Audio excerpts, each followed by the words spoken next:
So if you have multiple multimedia streaming devices on your setup and you want an easy way to manage all of them without losing image quality and audio quality up to 8K in resolution, this is the solution. This is the 8K 3-port HDMI switch that will allow us to connect up to 3 simultaneous multimedia streaming devices, and we will be able to connect here on the HDMI inputs, and a really easy way to manage them and control them by using one simple remote control.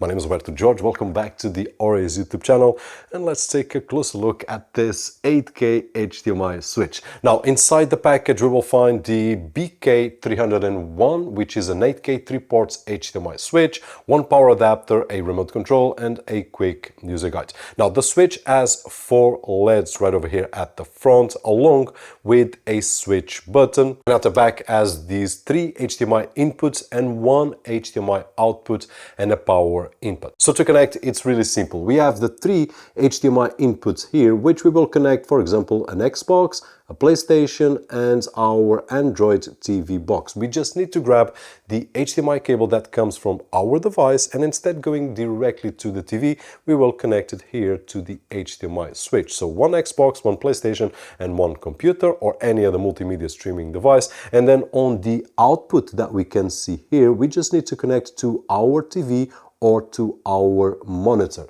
That is it. And now with the setup for the 8K 3-port HDMI switch, which will allow us to connect up to 3 multimedia streaming devices up to 8K in resolution using all the common audio and video codecs, so that we can take full advantage of not only the video quality of our devices but also the audio formats. But for more info on the codecs that we can play, just check the link down below. At this moment we've got a setup box connected right over here on source number 2, which we can see the LEDs here at the front. So the first way that I can switch between sources is by pressing the switch button here, and if I press from number 2 it will go to number 3, and we will see how it cycles. So at this moment we've got a Google Chromecast TV connected, so if I want to control this device I can just do so and press it right over here to control the device. But if I want to change to number 1, and we can see the LED indication here to number 1, we can just do that by pressing the button right over here.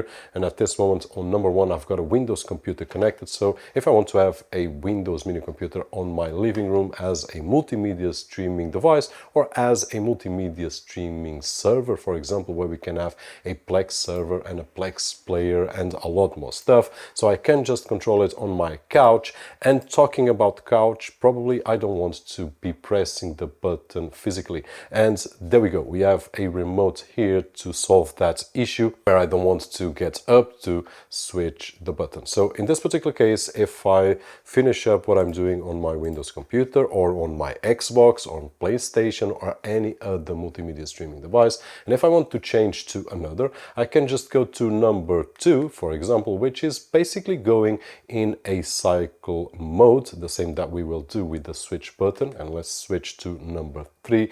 But we also have a big advantage using the remote control, because I'm not limited to the cycling and my TV or Google Chromecast TV is sleeping, so let's wake it up. So at this moment I can control and watch TV or Netflix or whatever I want to watch. And if I want to switch to another source, and if I press number 1, for example, is the Windows computer, but if I want to jump from number 1 to number 3, which is something that I can't do with the switch because I will need to press the button, I can just press number 3, and there we go. I will jump from 1 to number 3 with the remote control, which is a big advantage that we have. And unlike the physical switch, I will need to go 1, 2, and 3. I don't need to wait for the delay, and this delay will depend on the TV and on the monitor that we are using. And you know, this monitor here takes quite a while. I've shared in many videos. So if I want to go to number 2,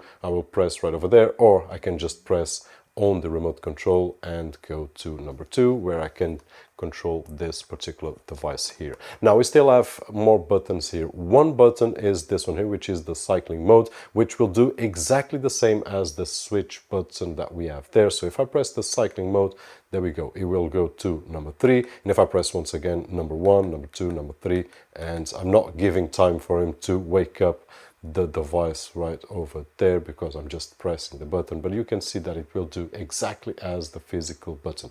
We also have a auto button which we can activate, and if we do so, in case that I do disconnect one of the devices or that device goes off, it will switch automatically to the other device that is on.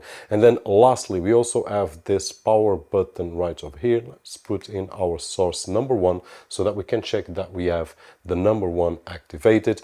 And if I decide by some reason to shut down the complete system right over here on the switch, I can do so. So right now, if I press the off button, it will shut down, so there is no image from any of the devices that are connected. And then if I press the power button once again, it will turn on, and as you can see, we were on number 1, which is the Windows mini computer, and at this moment we are on number 1, so it will remember the one that we did connect before shutting down, and when we turn it on, it will be on that same. So if it was on number 2, it will turn on number 2, and if it was on number 3, it will turn on number 3, which is usually the favorite that we are using. And that's just one simple example showing 3 different multimedia streaming devices, but the reality is that I can change these devices to anything else that I use, and so can you if you have an Xbox or a PlayStation, or if you have